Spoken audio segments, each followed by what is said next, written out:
미술 특강에 참석해주신 여러분들께 감사드립니다.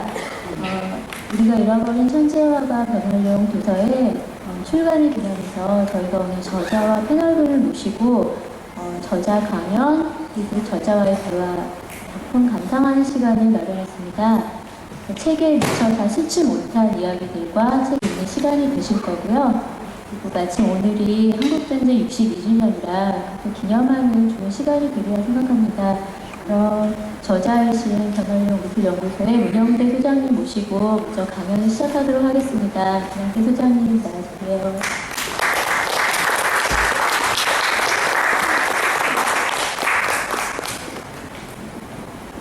안녕하세요. 반갑습니다. 우리가 잃어버린 천재화가 저자 문정대입니다. 감사합니다. 이렇게 더우신데도 불구하고 저희 책에 관심을 열어주셔서 감사드리고요. 제가 사실 이런 자리에 서본 경험이 없어가지고 사실 지금 굉장히 긴장되고 떨립니다. 좀 양해를 해주시면서 또 시간도 그렇고 하니까 바로 강연으로 시작하겠습니다. 그럼 나중에 좀 시간 나면은 또 따로 대화의 시간을 갖도록 하겠습니다.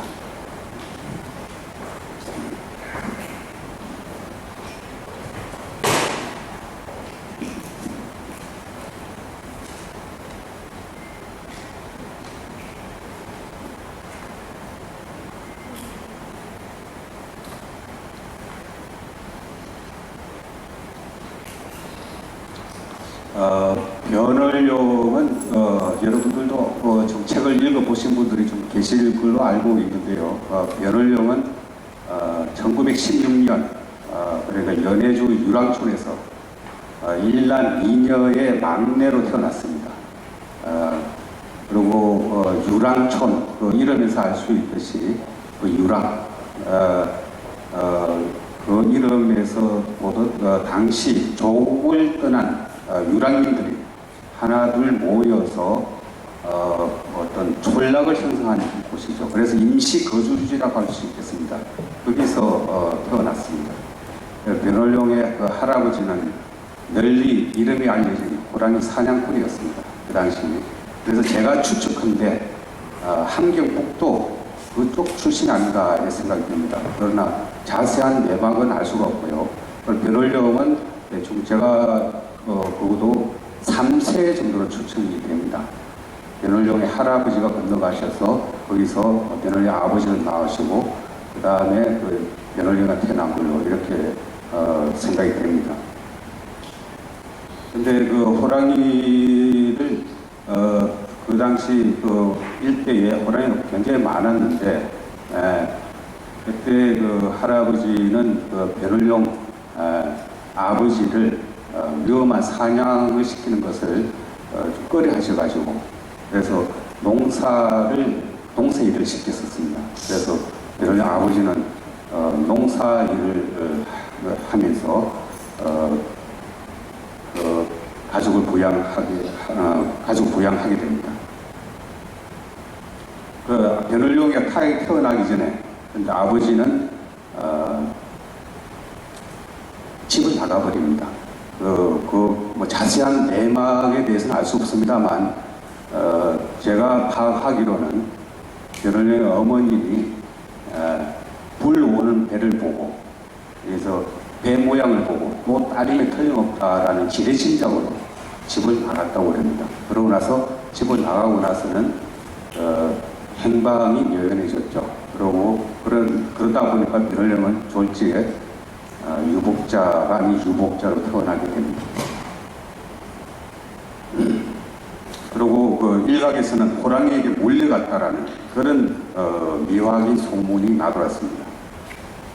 그 소문이 전혀 신빙성이 없는 것도 아니었던 것이 당시 유랑촌 일대 그 일대에는 실제로 호랑이가 많이 서식하여서 호랑이에 의한 인명 피해라든지 가축 피해 뭐 이런 게 적잖이 있었기 때문에 그렇게 그런 이야기도 좀 어느 정도 맞다고 생각이 듭니다. 그래야 집안에서 남자라고는 연로한 할아버지와 아편한 원룡 그 두 명뿐이었습니다. 타국에서 가장이 없는 가족이 그 세월을 어떻게 감당했을지 능히 짐작이 된다고 생각이 됩니다. 당시 또그 연해주 한인들은 원호와 여호라는 두 부류가 있었습니다. 보통 그 귀한 사람을 원호로 하고 귀하지 않은 비귀하인을 여호라고 이렇게 불렀습니다.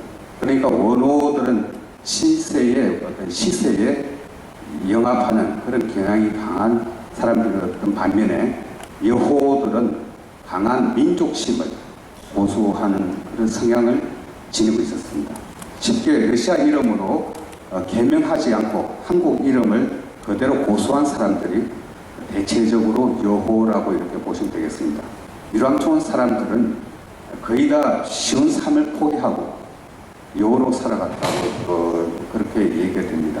비록 조국을 떠난 그들이지만 그래도 차마 민족의 정체성을 버릴 수가 없었던 것이죠.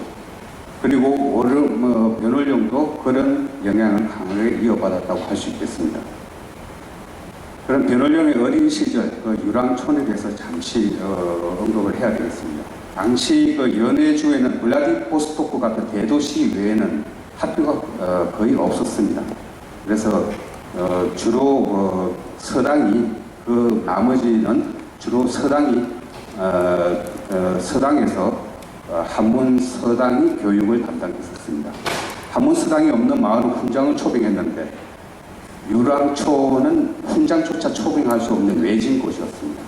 그러다 보니 원룡이 학교 입학 정도의 나이가 되자 할아버지는 인근의 나이 많은 중국 서예가를 모셔다가 원룡을 가르치게 했습니다. 할아버지는 아버지 없이 자란 손자가 가엾고 그래서 그렇게 했던 것이죠.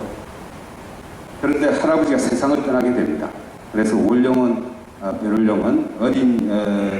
어린 시절에 할아버지로부터 배운 한문 서예를 배우던 것을 그만두게 됩니다.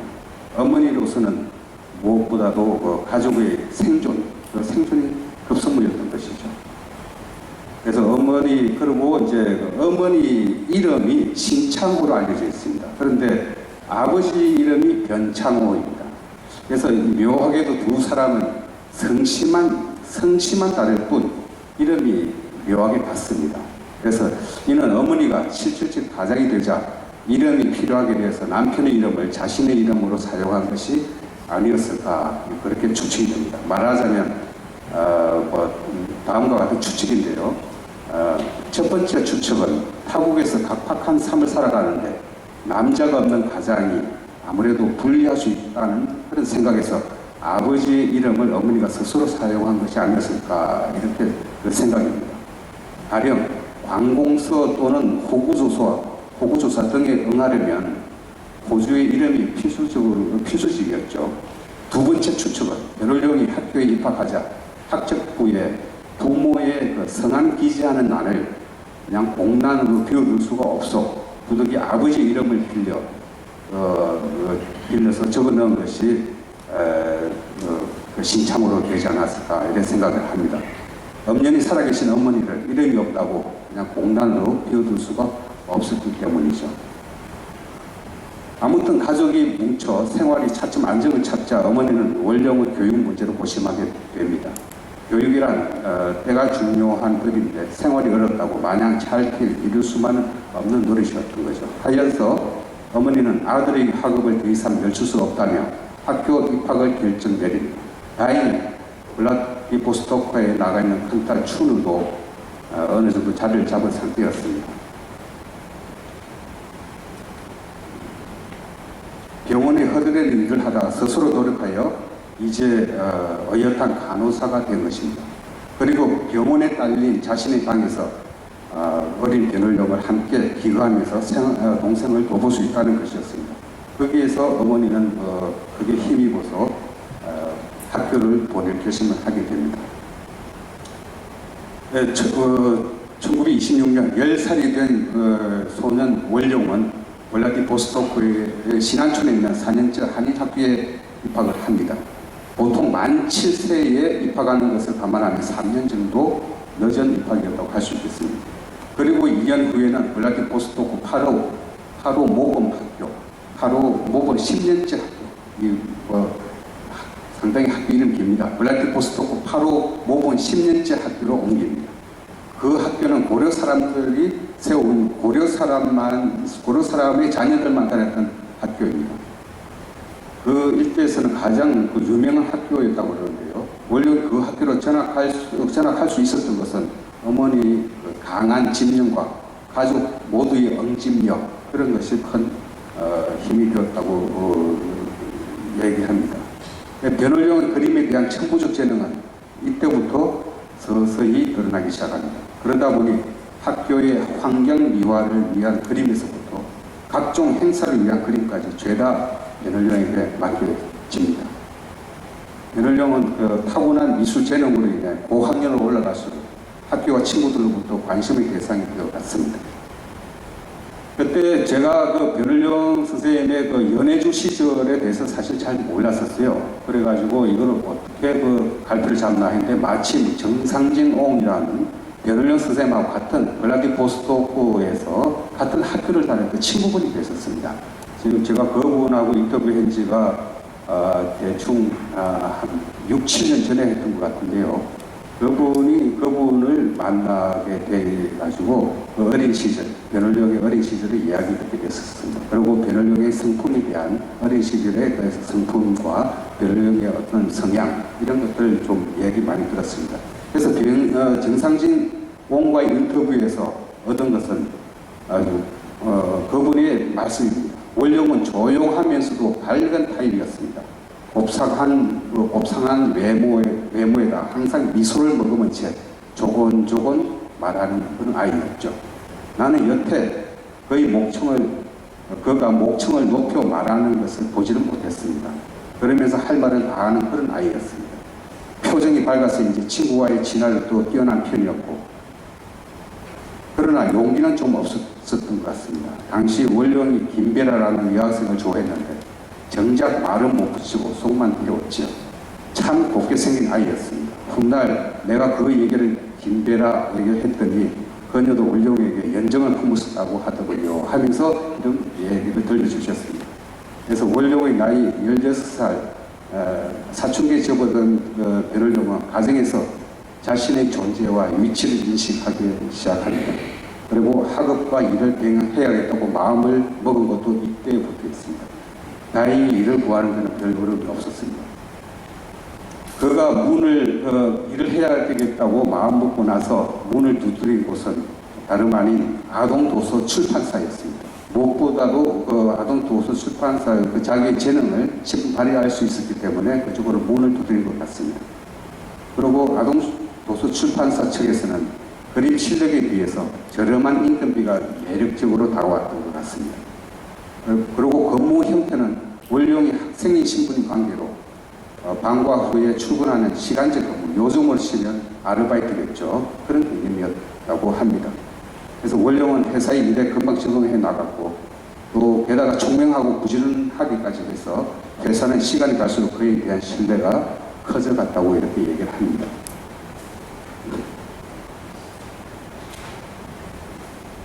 아동도서 출판사는 한의학교에서 사용되는 교과서 발행을 전적으로 담당하고 있었는데, 마침 그 무렵에 교과서 전면 개편 작업이 이루어지고 있었다고 합니다. 출판사는 그 프로젝트에 과감하게 변월령을 동참시켰습니다. 이로써 그림은 전적으로 변월령에게 맡겨졌습니다. 그래서 그가 그린 그림이 전 학년의 전 과목 교과서에 실림으로 해서 결과적으로 변월령은 학교를 졸업할 때까지 자신이 만든 교과서로 자신이 공부하는 꼴이 되었습니다.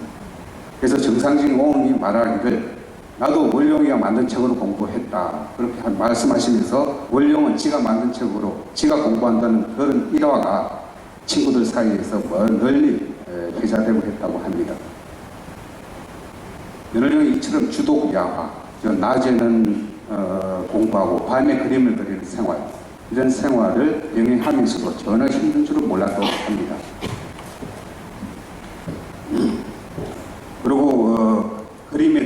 큰 자신감을 얻은 배늘용은 영역을 넓혀서 극장 그림에도 손을 뻗치게 됩니다. 연해주에서 그 당시 유명했던 극장이라고 합니다. 우수리 극장, 태평양 극장, 아르스 극장 등이 있었는데 거기에서 배늘용이 그런 간판도 그리고 포스터도 그리고 이렇게 했다고 합니다. 그리고 배늘용이 극장의 포스터와 간판을 당시에는 그릴 당시에는 춘사 마홍규의 영화가 특히 많이 상영되었다고 합니다. 그래서 배늘용이 준한점이라든지 뭐 이런 거에 대해서 굉장히 깊이 있게 알고 있었다고 이렇게 얘기합니다. 나중에 훗날 얘기지만은 북한에서 그 무대 미술을 가리킬 때 배늘용이가 또 많은 지도를 했다고 합니다. 한편 배늘용이 극장 일을 하다 보니 가까운 친구들은 거의 덕을 보지 않은 친구들이 없을 정도였습니다. 원래 어디와 친화력이 있었던 데다가 공짜 영화를 보기 위해 접근한 친구들까지 늘 거의 주변에는 친구들로 겹쳐 있었습니다. 그래서 정상진 오응은 말씀하시기를 어린 시절을 배늘용을 회심하면서 다음과 같은 이야기를 들려주었습니다. 월령은 정도 참 많았습니다. 가끔 자기가 일하는 곳에서 먹을 것을 줄 때가 있는데 그러면 먹지 않고 지내고 있다가 누나나 친구와 항상 나누어 먹었습니다. 혼자서 먹는 경우를 못 봤습니다. 또 그때는 월령이가 돈을 벌었기 때문에 그 애가 친구들에게 주로 베푸는 편이었습니다. 나도 많이 얻어먹었습니다. 그 애가 사준 사탕을 쭉쭉 빨면서 함께 길거리를 걷던 기억이 지금도 생생하다고 이렇게 정을 해주셨습니다. 그리고는 춘우 누나는 신안촌 병원의 간호사였다는 것도 적어내 주셨습니다. 그러면서 그 누나는 정말 예쁘고 고운 분이었습니다. 걔네한테 놀러가면 누나는 항상 온화한 얼굴로 반겨주었습니다. 밥도 챙겨주고 심지어는 찬 침대 삼켜 자기가 미부자리까지 펴주고 있다고 합니다. 언제나 따뜻하게 맞이해주는 큰 누나 때문에 큰 누나를 보면 꼭 어머니 같다는 느낌을 받곤 했다고 그렇게 말씀을 해주셨습니다. 그리고 1936년 배늘용은 블라디보스토크 8호 모범 10년째 학교를 졸업하게 됩니다. 그의 나이는 그때 20살이 됩니다.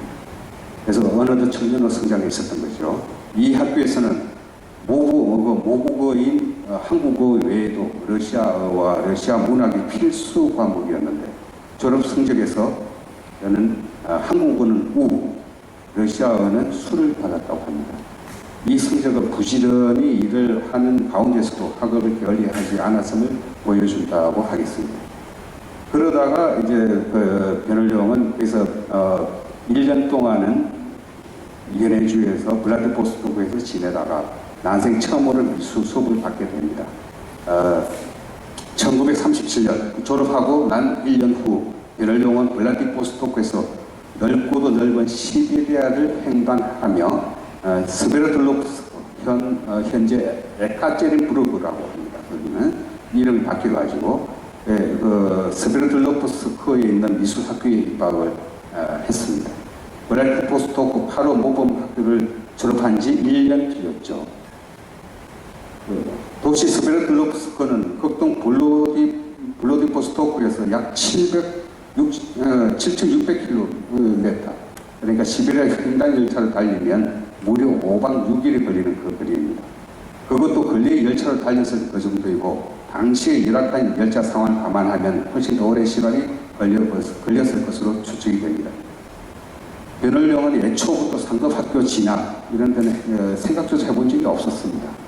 가정 형편상 10년째 학교를 졸업한 것만 해도 감지덕지였던 터에 유학은 가당치도 않았던 것이죠.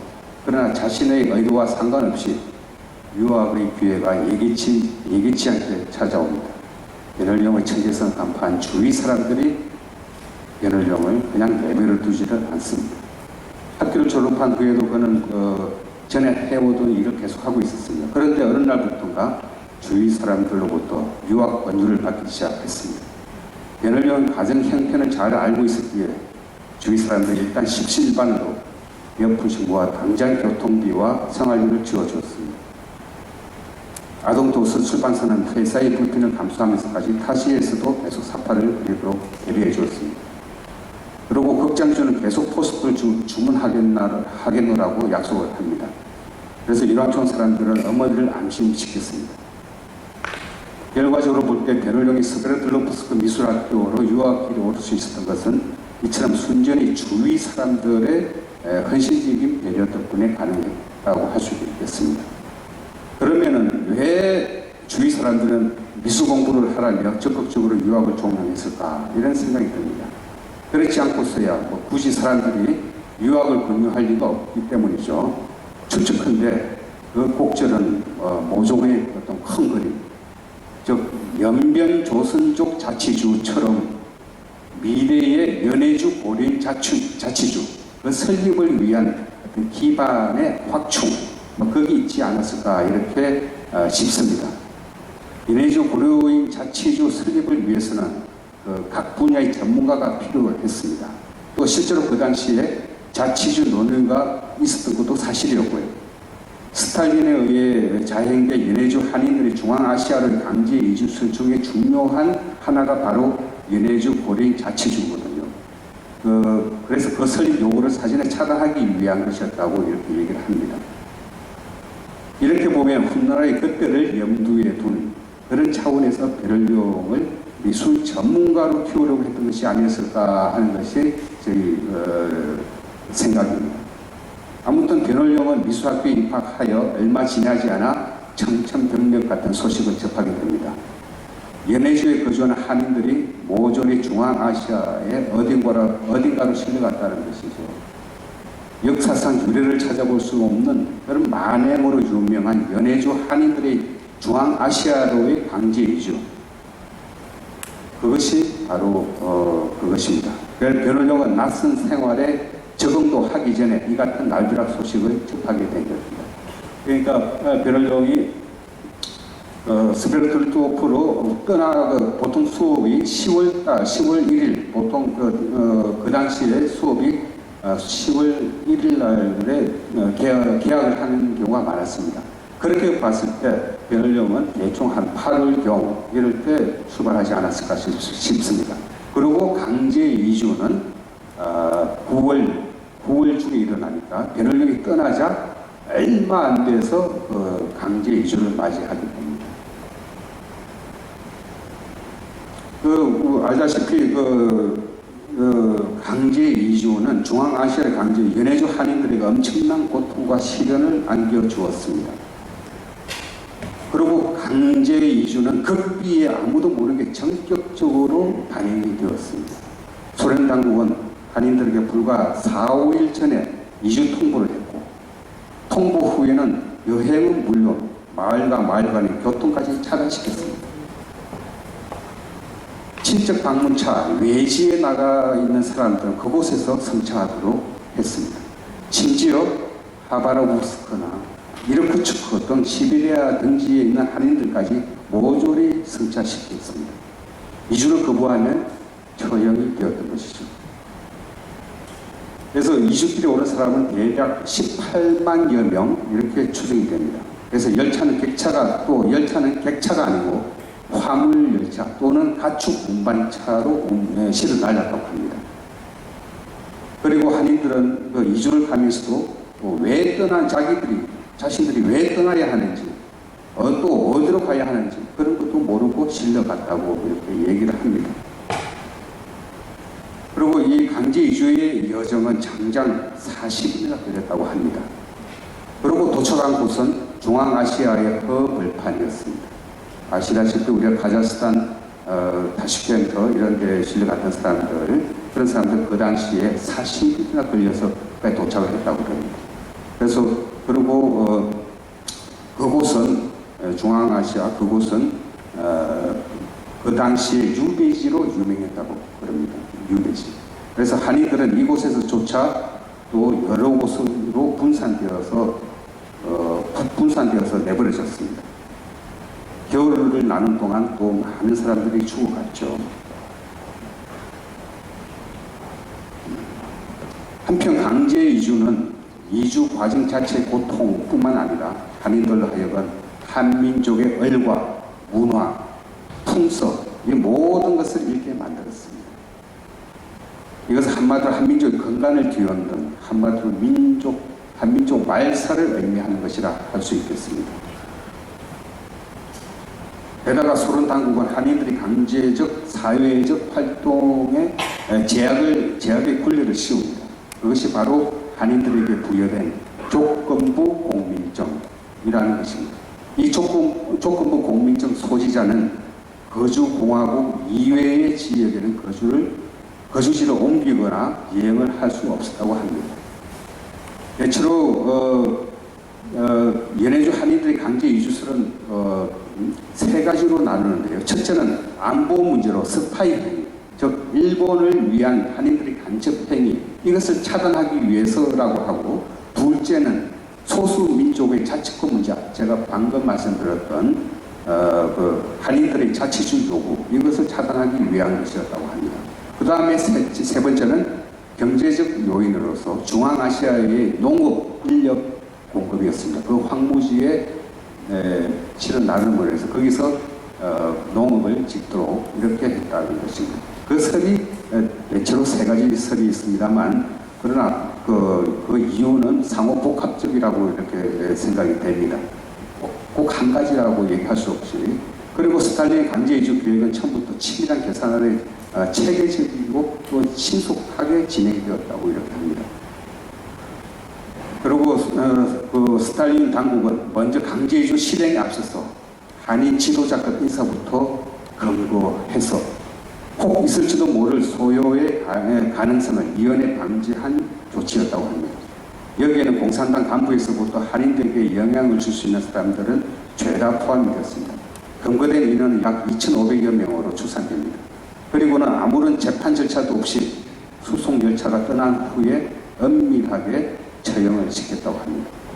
희생된 지도자급 인사 중에는 연울룡의 내형, 즉 춘우 누님의 남편도 포함됐다고 합니다. 그분은 일본 유학을 다녀왔던 한인사였습니다. 아무튼 변울룡은 스베르틀로프스크에서 눈물과 인고의 시간을 가질 수밖에 없었습니다. 그리고 졸지 가족과의 이상 가족이 되고 말았습니다. 하늘이 무너지는 듯한 절망감에 휩싸일 수밖에 없었죠. 그렇다고 그가 가족을 위해 할 수 있는 것은 아무도 없었습니다. 그리고 가족으로부터의 소식은 거의 반년을 훌쩍 넘긴 늦은 봄 즈음에야 겨우 접하게 됩니다.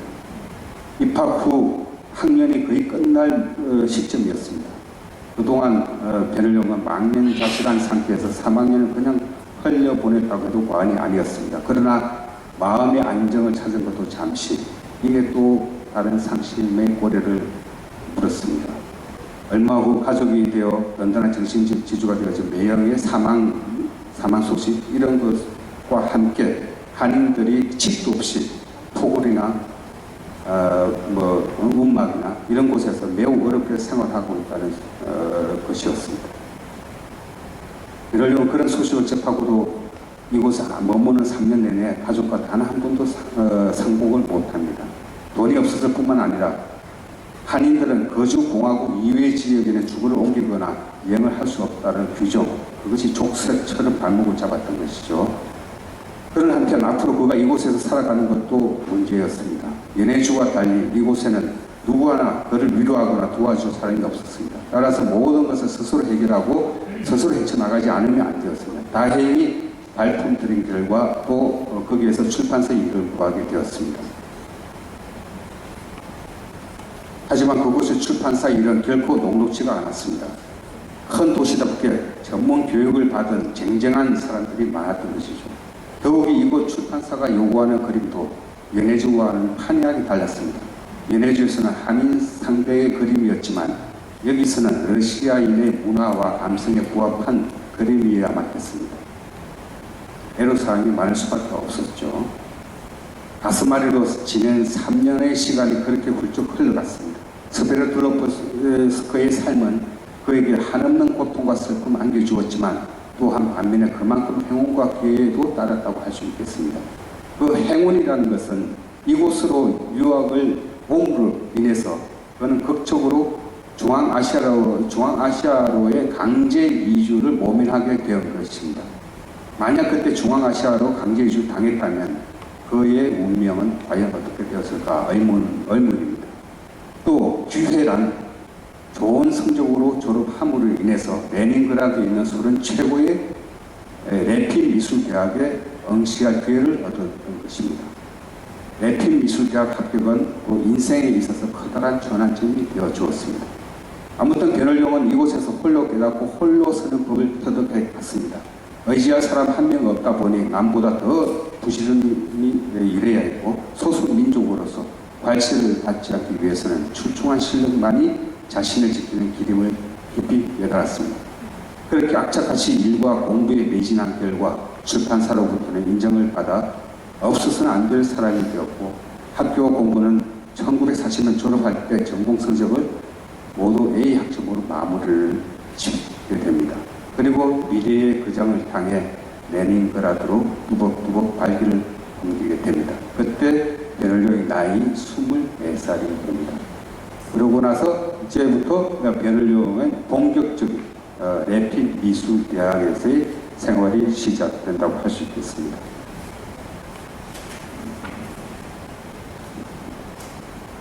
그리고 이제 그 작물의 첫 발을 내딛게 되는데 베를령은 레핀 미술대학의 수업 과정에 대해서 베를령이 받게 되는 수업 과정에 대해서 간단하게 이제 슬라이드를 보면서 지금까지 했던 것은 베를령의 그림이 한 점도 남아 있지 않았기 때문에 제가 슬라이드를 보여드릴 수가 없었습니다. 그래서 그 지난 과정만 이래 말씀을 드렸고 지금부터는 이제 베를령의 작품과 함께 슬라이드를 보면서 설명을 드리도록 하겠습니다. 지금 보시게 되는 이 그림은 레핀 미술대학의 1학년 학생들이 그리는 그림입니다. 그림입니다. 밑에 1학년 대생이라고 적혀 있죠. 여기서 보시다시피 레핀 미술대학은 사실주의 그림이 강합니다. 그래서 1학년부터 6년째 학교입니다. 레핀 미술대학은. 다른 학교와 달리 그래서 그 레핀 미술대학을 졸업하면 대학원을 마친 것으로 인정이 되죠. 그래서 1학년 때 이 그림을 보게 되면은 밑에 그 해골까지 이렇게 같이 반드시 그리게 합니다. 그래서 인체 해부학에 대한 공부를 시킵니다. 그리고 그 다음에는 이것도 1학년 대생. 이것은 앞에 거하고 조금 다른데 이거 앞에 그 모델을 보고 그리는 것뿐만 아니라 그 다음에 모델을 이제 없이 시각의 기억으로서만 데생을 하게 합니다. 그래서 이 그림을 보면은 모델이 없이 방금 봤던 그 시각의 기억으로서만 그린 것이 바로 이 작품이라고 할 수 있겠습니다. 그 다음에 1학년 대생에서는 또 보통 인체 해부학 외에 모델을 세울 때는 반드시 세 측면에서 보고 그리게 합니다. 한 측면에서 보게 그리는 것이 아니라 그거 보이지 않는 그것까지도 파악을 해야 되기 때문에 이렇게 학생이 자리를 옮겨가면서 이렇게 그리게 합니다. 그래서 우리 보시게 되면 세 가지의 모습이 이렇게 보이는 것이죠. 그 다음에 2학년에 올라가면은 손과 발을 집중적으로 그리게 됩니다. 우리가 보통 한국에서 사람들이 생각할 때 보통은 손발이 굉장히 쉽고 얼굴 어렵다 생각하는데 아마 그림을 그려보신 분들은 아실 겁니다. 오히려 손발이 훨씬 어렵다는 것을. 그리고 우리가 쉽게 어디 관광지라든지 어디 유원지 가면은 얼굴을 그려줍니다. 그죠? 그러면은 보통 왜냐하면 그게 굉장히 얼굴을 그리는 게 단계 그림이 되니까요. 그러나 손발은 생각보다 굉장히 어렵습니다. 이거는 인체 해부학도 많이 요구될 뿐만 아니라 원근법도 굉장히 요구하게 되고요. 얼굴은 코가 아무리 높아도 이게 깊이가 있지만은 손 같은 경우는 또 다르거든요. 그래서 손발 이것이 오히려 2학년 과정에 그리게 됩니다. 그리고 우리 한국에서 그림 인물화를 이렇게 보게 되면은 보통 손발이 안 그리는 경우가 태반이죠. 보통 얼굴만 그리지 손만 들어가면은 뭔가 어색하다는 것을 많이 느끼실 겁니다. 바로 우리는 이런 훈련이 안 됐다는 것을 아마 아실 겁니다. 그래서 여러분들 앞으로 다음에 화식 같은 거 그림들을 이렇게 보시게 되면 손이 들어간 그림도 좀처럼 찾아보기 어려울 겁니다. 만약에 다 들어 굉장히 어색할 겁니다. 바로 이런 훈련이 안 되어 있기 때문에 그렇다고 얘기할 수 있겠습니다. 보시다시피 여기서도 인체해부학의 공부를 위해서 지금 반드시 이렇게 해부학적인 것과 같이 병행해서 그리게 합니다. 그 다음에 여기 2학년 내나 이거는 손과 발이 같이 자연스럽게 나와 있는 이렇게 그림을 그리게 합니다. 우리가 사실은 우리 한국은 여러분도 알다시피 미술의 기반이 굉장히 약한 곳입니다. 우리가 알다시피 서양에서 구상 미술의 역사가 400년 이상 됩니다. 르네상스부터 시작해가지고 후기 인상파까지 우리 400년 이상의 역사를 가지는데 우리는 비로소 후기 인상파부터 접했으니까 사실주의 그림을 전혀 접해보지 못한 상태에서 게다가 일본을 통한 그림을 받아들이다 보니까 우리가 사실적인 그림을 전혀 접할 수가 없습니다. 그러다 보니까 우리가 화가들이 그린 역사화 이런 우리 교과서에서 전혀 볼 수가 없죠. 그러니까 이런 것들이 기반이 없다 보니까 그래서 우리는 기초과학만이 부족한 것이 아니라 사실은 기초미술이 굉장히 부족하다는 것을 인식하게 됩니다. 그 다음에 이거는 3학년이 되면 손과 발을 같이 해서 이런 식으로 그렇게 나와죠. 3학년 1963년에 그린 3학년 대생이라고 보시면 되겠습니다. 그 다음에 이거는 3학년이나 4학년 정도 추정됩니다. 1887년이니까 100몇 년 되었죠. 그 다음에 그냥 뻣뻣하게 서 있는 것보다도 뭔가를 줄을 걸고 있는 이런 동작을 취함으로 해서 어디에 힘이 들어가고 이런 것까지 이렇게 철저하게 배우게 됩니다. 그 다음에 이거 4학년 대생인데요. 이것은 옷을 입은 모습과 옷을 입은 모습 이런 것까지도 철저하게 공부를 하게 됩니다. 그 다음에 이거는 와상, 좀 누워있는 모습 이런 것들도 같이 하게 되죠. 이게 래필미술대학의 5학년의 대상입니다. 이건 이제 2사람 이상이 들어가죠. 5학년부터 2사람 이상이 들어간다는 것은 스토리가 있다는 이야기입니다. 서로 어떤 이야기를 주고받는. 아까까지는 4학년 때까지는 주로 한 명 전시상을 그렸다면은 지금부터는 이제 스토리가 있는 이 그림을 그리게 됩니다. 그러다가 6학년이 되면 졸업하게 되죠. 그때서야 비로소 이제 자기가 원하는 어떤 스토리가 있는 그림들을 그리게 되는 것이죠. 이런 두 과정을, 이거도 마찬가지입니다. 이거는 같은 두 사람이지만 이거 역광을 이용해서 그림을 그린 것이죠. 빛이 아래에서 위로 흐르게 해서 이렇게 그리게 되는 것입니다. 이것이 래필미술대학의 5학년 때까지 과정의 그림이라고 할 수 있겠습니다.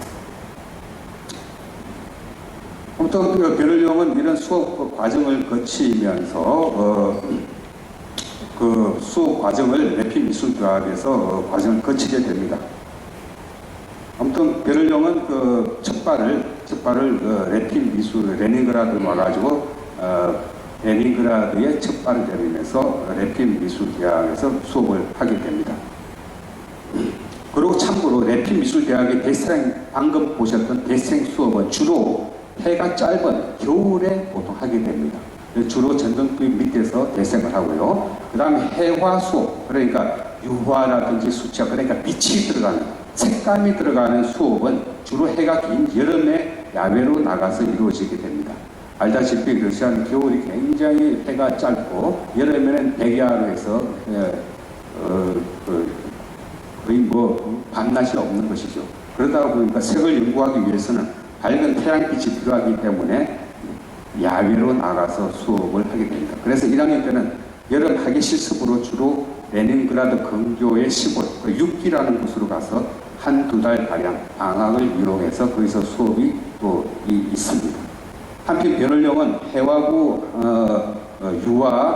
해화과 학생이었지만 개인적으로도 그래픽에도 관심을 가지고 굳이 그래픽부 야간 수업까지 청강하는 열을 보이게 됩니다.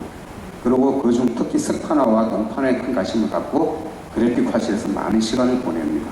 그래야 3학년 때는 래필미술대학 출판국의 주문까지 받게 될 만큼 석판화 기법을 전문적으로 다루게 되었습니다. 그 이후 그래픽은 해와와 함께 베를룡의 창작적 관심의 대상이 되었습니다.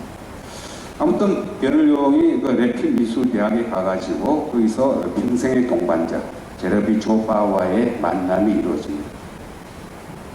1학년 때 베를룡의 평생의 동반자 제레비 조바를 만났는데 베를룡과 같은 반이었던 그녀는 1920년생으로 베를룡보다 4살 아래입니다. 그녀와 베를룡은 로미오와 줄리엣 같은 공연을 같이 보러 가게 되는 연인 사이로 발전하게 됩니다. 그리고 1941년 6월 초에 1학년 정과정을 마치면서 반 전체가 아까 말씀드렸던 6기로 학예 실습을 떠나게 되는데 베를룡은 이 실습에 합류하지 못하게 됩니다. 왜냐하면 어머니가 살고 있는 타시켄트로 가야 했기 때문입니다. 어머니는 병세가 위중하다는 소식을 접하면서도 학기 중에 학교를 떠날 수가 없어 애를 키워도 학기가 끝나자 이렇게 황급히 서둔 것입니다. 그렇게 해서 제레비 조바는 6기로 학예 실습을 떠나고 베를룡은 타시켄트로 떠났습니다. 그리고 두 사람이 헤어진 지 며칠 지나지 않아 독일과 소련 간의 전쟁이 납니다. 독소 전쟁이 바로 그것이죠. 결론적으로 독소 전쟁은 1941년 6월 22일 독일이 소련을 기습 공격하면서 시작되었습니다. 그리고 1945년 5월 8일 독일의 무조건 항복으로 끝이 납니다. 베를룡이 6월 초에 떠났는데 6월 22일 날에 이게 독일이 소련 기습 공격을 했었으니까 아주 그도 베를룡이 블라디보스토크에서 스베르토르스크 간지 얼마 안 돼서 그런 한인 강제 이주가 있었듯이 여기서도 묘하게 베를룡이 타시켄트를 떠나자 독소 전쟁을 맞이하게 됩니다. 아무튼 타시켄트에서 머무는 동안에 베를룡은 그가 못한 효자 노릇을 똑똑히 해냅니다. 다행히 그의 정성 때문인지 어머니의 병세도 조금씩 차돌고 있습니다. 아마 제가 생각할 때는 베를룡이 이때 최초로 타시켄트로 다녀온 것으로 생각이 됩니다. 그 전에는 스베르토르스크 있을 때는 갈 엄두를 못 냈고 래픽 미술대학에 가서는 가자마자 바로 수업을 했고 그래서 1학년 마치자 바로 타시켄트로 떠나게 되는 것입니다.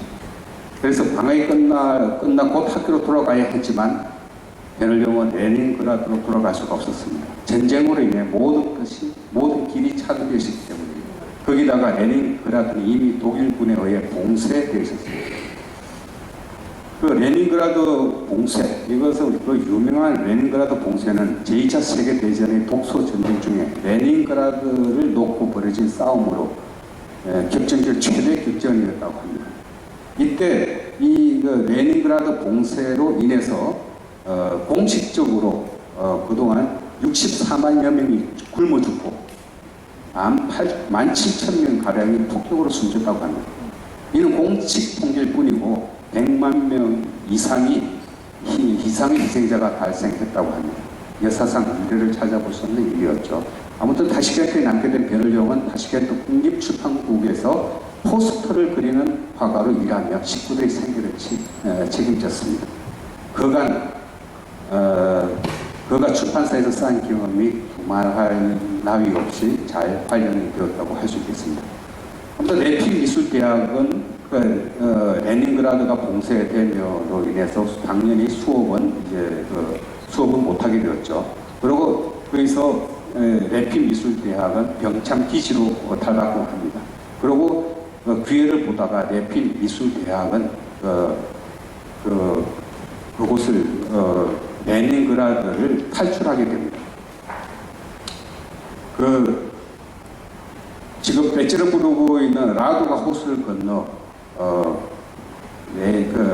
래픽 미술대학 학생과 임직원들이 모두 다 탈출을 감행합니다. 그리고 남쪽으로 목적지인 우즈베키스탄 사마르칸트로 향해 갑니다. 사마르칸트로 향해 가면서 그들은 낮에는 거의 움직이지 않다가 밤에만 기차를 타고 갔는데 이 여정은 한 달 이상 걸려 사마르칸트의 사무반에 도착하게 됩니다. 베를룡은 제르비조바와의 10개월 만에 재회의 기쁨을 나누게 됩니다. 사마르칸트에서의 생활에서는 방금 지금 여기 걸려있는 이 그림, 베를룡이 1943년에 그린 그림인데 이것이 사마르칸트에서 베를룡이 수업 중에 그렸던 그림입니다. 보시다시피 이때는 1학년 과정을 마친 때라서 주로 얼굴을 그리고 그 다음에 보게 되는 이 그림에는 이제 손과 발. 그러니까 이 그림만 보더라도 대충 거기서 사마르칸트에서 2년까지 과정을 마쳤다고 이렇게 생각이 되죠. 아무튼 베를룡과 제르비조바는 1944년 아직 그 사마르칸트에서 여기 모스크바 근교에 있는 도시 자그로스퍼스커 그쪽으로 학교가 옮기게 되는데 거기서 학교를 옮기고 나서 거기서 결혼하게 됩니다. 그리고 45년을 함께 하게 됩니다. 사마르칸트에서 2년 동안 서로의 믿음과 사랑을 키우다 그곳에서 사랑의 결실을 맺은 것입니다. 그리고 베를룡은 이제 그 레핀 미술대학이 다시 이제 그 피난 생활을 마치고 1945년도에 레닌그라드로 다시 오게 됩니다. 그때 이제 그 레핀 미술대학에서 조선의 어부들 작품으로 어부들 작품으로 이 작품으로 졸업을 하게 됩니다. 그리고 그러니까 조선의 어부들 이 그림으로 해서 마침내 조선의 A 학점을 받고 6학년 과정을 마무리하게 됩니다. 전쟁 때문에 1년이 늦어서 결국 7년 만에 6학년을 마친 셈이 되었죠. 그러고 나서 레핀 미술대학원으로 진학을 하게 됩니다. 지금 이 사진을 보시게 되면 베를룡이 이때 졸업 무렵에 찍었던 그림입니다. 사진입니다. 그리고 베를룡은 보시다시피 가장 왼쪽에 있는 사람이고 저기 맨 오른쪽에서 두 번째에 있는 사람이 제르비조바, 베를룡의 부인이 되겠습니다. 그 다음에 베를룡 바로 옆에 매부리 코가 있는 사람이 오스미오르핀이라는 그 베를룡의 스승이 되겠습니다. 바로 이 그림이죠. 베를룡의 스승을 생각하면서 작품을 남긴 것입니다. 그 다음에 이 무렵에 베를룡이 졸업할 그 해에 1947년에 졸업했는데 이때 보리스 파스텔나크 이 그림을 한 50호 정도의 크기로 그리게 됩니다. 이 보리스 파스텔나크, 닥터 시바고로 유명한 이 보리스 파스텔나크를 어떻게 해서 알게 됐는지 그 연유에 대해서는 잘 모르고 보리스 파스텔나크 아버지가 러시아에서 유명한 화가로 있었기 때문에 아마 그림 화가들하고도 좀 친했던 것 같습니다. 그때 베를룡과의 만남이 이루어지면서 베를룡이 이 그림을 그리지 않았을까 싶습니다. 그러나 아쉽게도 미완성으로 끝났습니다. 그 다음에 대학원에 진학을 해서 그때 대학원에 진학을 해서 그렸던 것이 1949년에 그렸던 이 그림인데 1940년 청진항에서의 소련 해군 마주 아마 이거도 크기가 한 500호 정도, 500호라면 여러분들 대충 어느 정도 크기인 줄 알죠? 이 그림을 그리게 됩니다. 그래서 방금 아까 말씀드렸던 그런 과정을 거치다 보니까 나중에 이렇게 이런 그림까지 수많은 그림들을 남기게 되는 거죠. 그 다음에 이것은 1950년 레핀 미술대학 로비에서 학생들을 가르치고 있는 그 레핀 미술대학에서 대학원을 마치면서 바로 이제 교수로 됩니다. 그때 이제 이 무렵에 그 학생들 가르치고 있는 모습이 되겠습니다. 그 다음에 고국 베를룡이 1953년에 베를룡에게 역사적인 해가 됩니다. 북유수로 승진하자 곧이어 고국 방문이나 해군까지 주어지기 때문입니다. 그때 베를룡이 나이 37살 때 처음으로 고국을 방문하게 됩니다. 그때 그 고국에 방문해가지고 그랬던 그림이 대동강변의 여인들. 여기 이 그림을 보시면 아주 자연스러운 베를룡이 아마 제가 볼 때는 이때 베를룡의 여름으로 이제 봐서 54년도 그때 북한에서 러시아로 돌아오기 전에 그린 것이 아닌가 이렇게 생각이 됩니다. 그 다음에 이거는 평양 대동문, 베를룡이 평양 미술대학교 거기로 이제 발령이 나기 전 1953년도에 이 그림을 그린 것으로 추측이 됩니다. 그 다음에 별령의 그림을 살펴보면은 풍경화라도 항상 사람들이 안 그려진 그림이 없다라는 것. 근데 우리 한국의 풍경화를 보면은 대체로 사람하고는 별개로 이렇게 그려지는 것이 있습니다. 그래서 우리 한국 사람들이 이거 유화를 보면은 제가 참 의문이 가는 것이 왜 그런 사람들을 그려 하는지 아까 봤던 그런 영화 있지 않나 생각이 듭니다. 판문점에서의 포로송환. 이것은 지금 53년도 베를령이 판문점에 가가지고 이렇게 이 그림을 남겼습니다. 이 그림을 알다시피, 보시다시피 여기서 위에 옷을 벗고 있는데 이거는 미군 놈들이 주는 옷을 입지 않겠다고 해가지고 북한을 건너가면서 다 벗어 던졌다고 합니다. 그래서 이렇게 옷을 다 벗고 있다고 이렇게 합니다. 그 다음에 오늘이 6.25 날이라서 그런지 이 작품이 군단의 아픔을 더욱더 깊이 생각을 하게 하네요. 그 다음에 개선 선주교, 이렇게 아무튼 별령이 북한에 있으면서 평양미술대학 거기 교수로 그 학장으로 있으면서 많은 교수들과의 관계 이런 것으로 인해서 그 다음에 교수들과 같이 야외를 다니면서 그림을 그렸던 그때의 그림으로 추정이 됩니다. 이것도 개선 선주교 아까하고 조금 다른 모습을 그렸습니다. 그 다음에 이거 금강산 만물상. 지금 제가 보니까 시간이 제가 색깔 잘못해가지고 굉장히 제가 앞에 시간 너무 많이 쓴 것 같습니다. 그러다 보니까 제가 사실 시간이 제가 쳐다보니까 굉장히 긴장이 되고 이러는데 좀 빨리 넘어가도록 하겠습니다. 제가 그다음에 책 읽은 모자 쓴 조선몽골. 우리가 이런 작품들을 이렇게 보면 아주 한국 정서를 갖지도 않으면 이런 표현을 할 수 없는 이런 것들을 여러분도 아마 느껴지실 것을 생각합니다. 이런 것들도 책이 없는 작품들이라서 여러분도 한번 이런 것을 한번 보시고 그다음에 이런 베를령의 이런 어린 시절을 생각해서 고국에서 그림 그려온 것을 오른쪽에 판화로서 다시 60년도에 그려냅니다. 그 다음에 이거 53년도에 대학생 미영이라 그러는데 이게 누구의 딸인지는 모르겠습니다. 이게 아직 밝혀지지가 않고 있습니다. 그 다음에 평양미술대학 야외 실기 수업을 성중리 시절 우리가 보통 학교 저는 사실 우리 한국의 미술대학이 상당히 좀 불만이 많은 사람입니다. 왜냐하면은 인상파의 수업을 하면서도 주로 형광등 아래에서 수업을 진행하거든요. 사실은 인상파라는 것은 밖에 태양 빛을 그리는 거란 말입니다. 그런데 형광등 안에서 인상파 수업을 하는 게 말이 안 되는 거거든요. 그런데 우리는 그대로 하고 있으니까 그런 것이 제가 왜 그런가 참 이해를 못하는 빛을 그리는 것이 바로 인상파인데 어떻게 형광등 안에서 그려가지고 인상파 수업을 할 수 있는 건지 놀랍지 않을 수가 없습니다. 아무튼 이거 야외에서 야외 수업을 하고 있는 실기 수업 준비입니다. 그 다음 베를령이 또 모델 수업을 하고 있고 교수들하고 같이 모델을 두고 같이 이렇게 그리게 되는데 아마 이 주위에 다른 교수들도 아마 그림을 그리고 있을 거예요. 근데 이렇게 베를령만 찍은 건데 그 다음에 이거 겨울옷 입은 조선의 노인 이런 것들도 책이 없어서 제가 한번 보여드린다는 의미에서 가져왔습니다. 그 다음에 이거 똑같은 인물입니다. 여러분도 보시다시피 이게 머리 모양만 해도 똑같죠.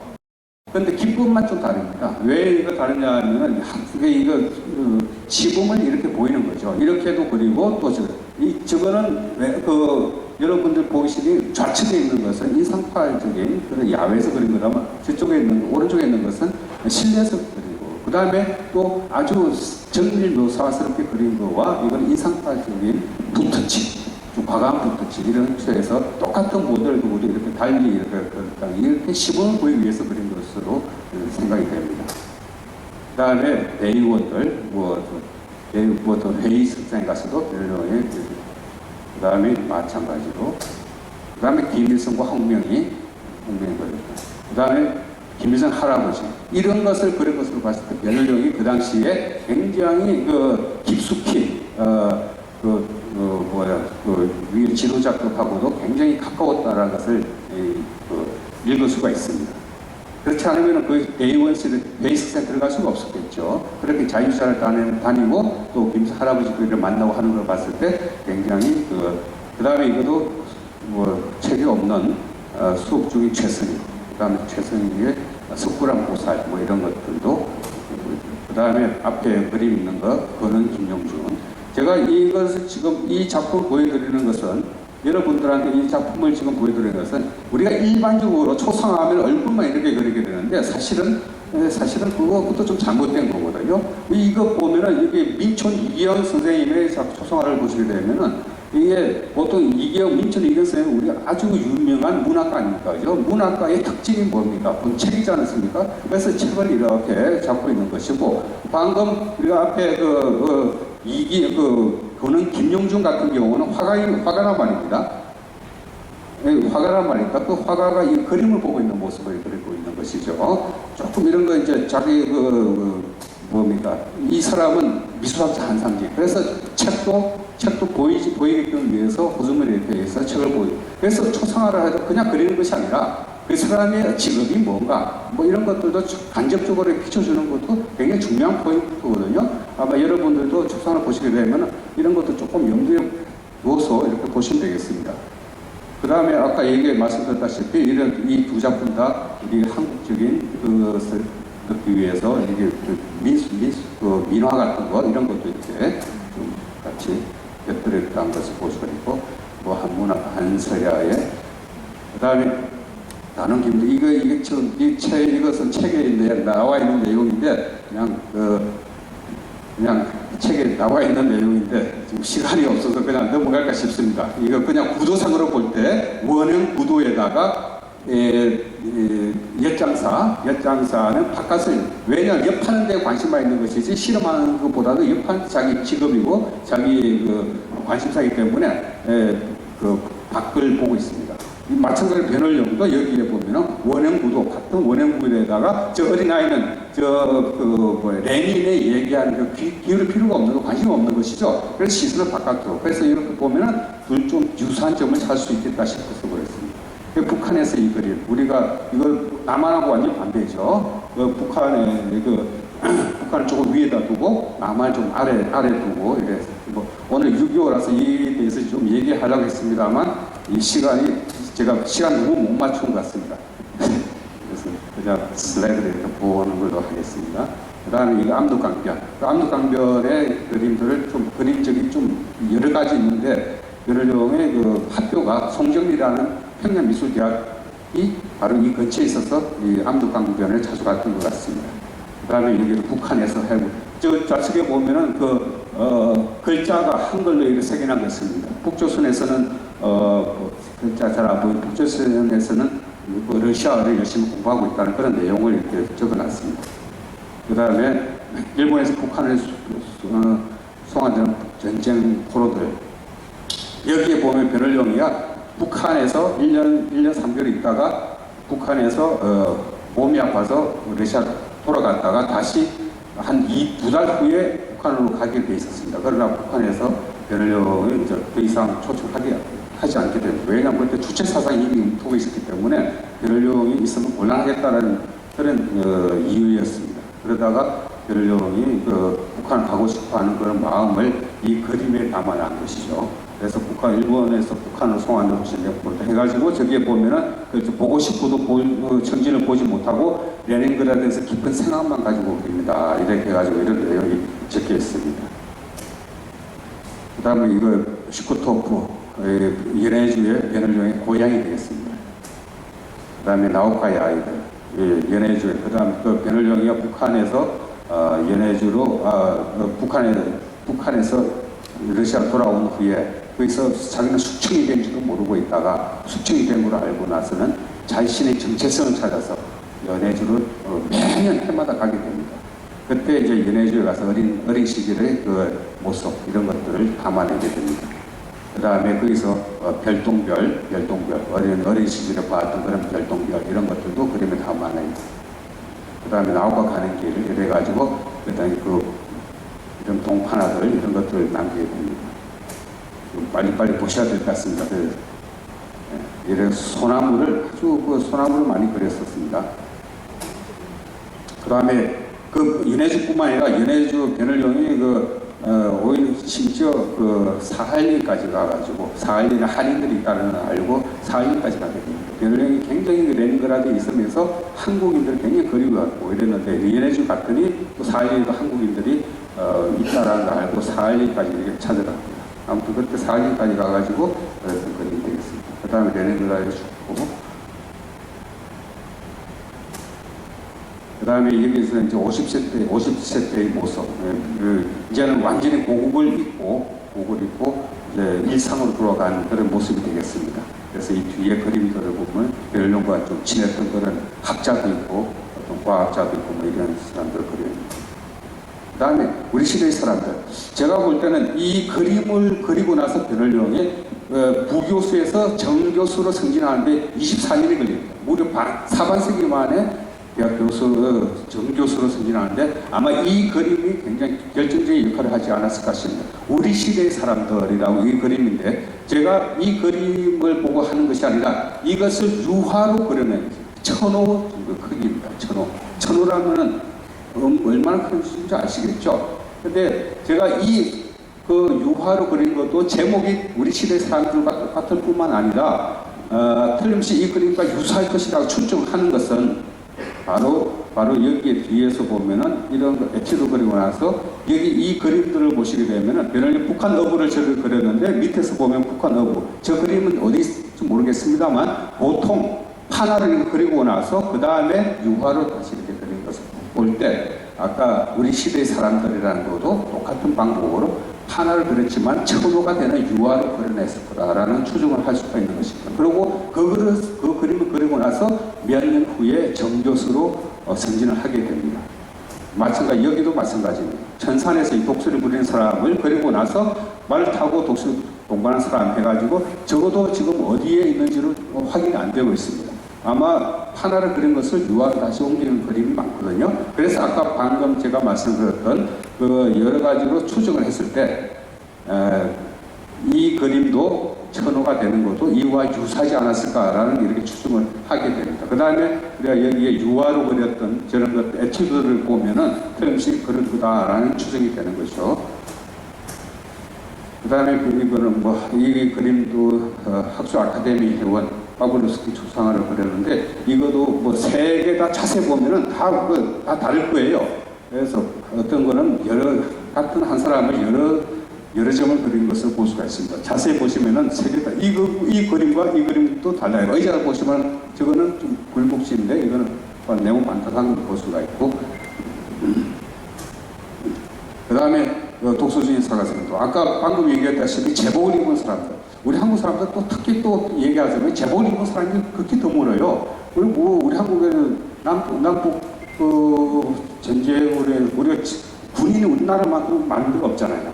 그런데도 불구하고 우리는 참 이런 것에 대해서 좀 인색하지 않나 이런 생각도 듭니다. 그 다음에 이란인 대생 변을령이 대학에서 주로 대생만을 주로 가르쳤는데 그때 여기 보시면 뺀바를렌 해가지고 학생이 변을령 존경하는 그런 표시로 교수 이름을 적어놓은 게 있습니다. 그 다음에 이거 톡에서 온 내 제자 밑에서 그 작품 있죠. 그 다음에 이것도 보시면은 이게 머리가 좀 빠진 거 이런 것들도 저기에 자세히 보시면은 머리가 탈모된 이런 것까지 다 묘사되어 있습니다. 그 다음에 이건 대생. 주로 변을령이 제가 이거 보여드리는 건 사슴을 참 또 많이 그렸어요. 이중섭이가 소를 많이 그렸듯이 변을령이 사슴을 많이 그렸습니다.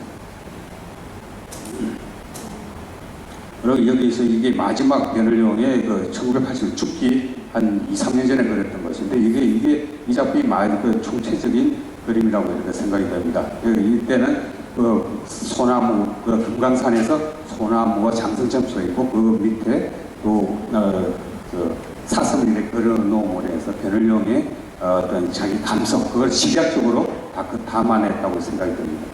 그래서 아마 변을령의 어떤 고국의 거류 이런 것이 그래서 좀 묻어 있지 않나 생각이 듭니다. 그 다음에 변을 죽으면서 자기가 한국인이니까 반드시 자신의 이름을 한글로 새겨라 해서 이렇게 변을 이름을 새겨놨습니다. 그 다음에 석판화인데 그림마다 보시면 한글로 이렇게 선명한 걸로 보시겠습니다. 그다음에 여기도 마찬가지 한글로 이렇게 해서 아마 이 두 분은 부부 같은데 아무튼 이렇게 해서 변호령이 평생 한국을 잊지 않고 한국만을 생각하면서 이렇게 생을 마감을 했습니다.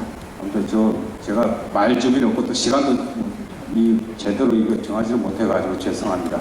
그리고 이제 우리가 일본 천재 화가 변호령이 우리가 되찾은 천재 화가 변호령이 될 수 있도록 여러분들도 많은 관심을 기울여 주시기 바라면서 제 강의를 마치겠습니다. 감사합니다.